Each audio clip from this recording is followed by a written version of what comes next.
Okay, so what are HTML attributes? So you think of them as they provide additional information to elements. So for instance, on this div, we have ID, class, and there are many other attributes that can be added. So this ID stands for the identification of this element, and the class as well can also serve as a description for the class of elements that has been provided. And let's take for the image tag, for instance. There's an attribute for src, and the src, and it stands for the source. So we are going to enter the path of the image, the AI. So the img stands for image. It's used to display the image files. So, and we also have another attribute as alt. So this is going to show whenever the image is not found. For instance, if the path you entered is wrong, cannot be found for some reason, it's going to display it's going to display whatever you put in here. So image, description.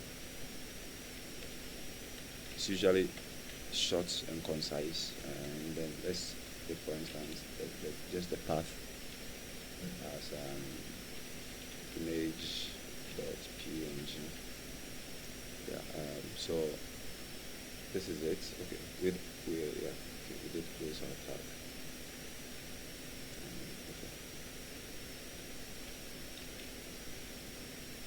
So when we execute, when we save it and run our browser, you see that there is a broken image here because I don't have an image in the directory at the moment. So yeah. Okay, so what we have to do now is to make sure the image is available on the path. So I've copied an image and I want to paste it in this directory. And so what I'm going to do is to rename it as image. You can rename it as anything really. So it's a JPEG file, JPG file, and I'll just edit this, save it, and run. Okay,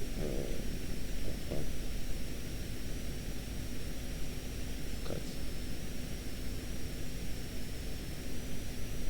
Okay, so the image has been displayed and looks like it's very big. So we need to add a couple more attributes, which a couple more information to the elements. So this is kind of some of the uses of it. So yeah, in this case we are going to add the height, set the height, and the height is going to be 100, say 200 pixels, and then the width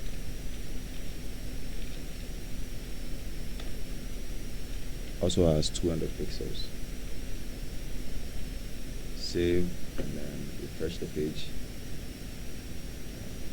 Yes, so we have an image here which has a 200 width and height, and yeah, so this attribute helped us to include more information to this element, the image element, which in this case has helped us to give the dimensions for the image to be able to display properly on our page.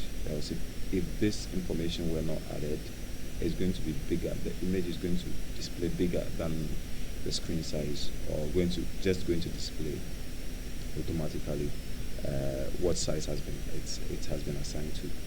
Okay, so let's look at another tag. Well, this image is looking stretchy, so what we can do now is add another attribute, a style.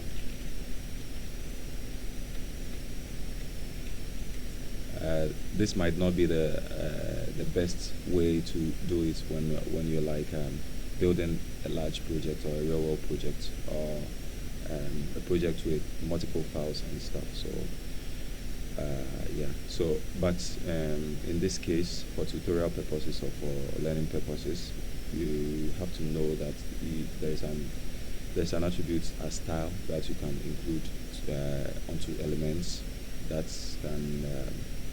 can yeah provide more information on it. So this image is looking stretchy for what I see. So what I want to add is HTML, sorry, a CSS attribute, no, rather a CSS property, which is object fit,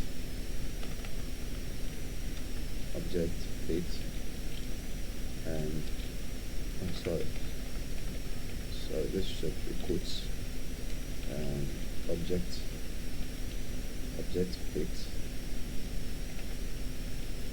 fit, and there is cover, there is contain, and you can also set it in other values. So let's say cover, let's select cover, save it, refresh the page. Okay, so it's displaying into this box, and if you want to check for contain,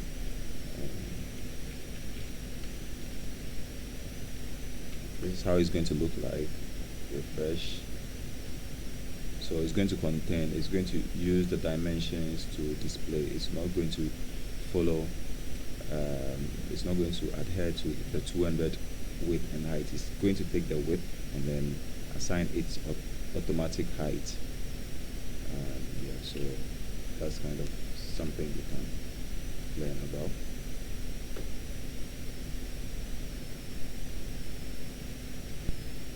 Okay, so in no particular order, let's look at an element called UL.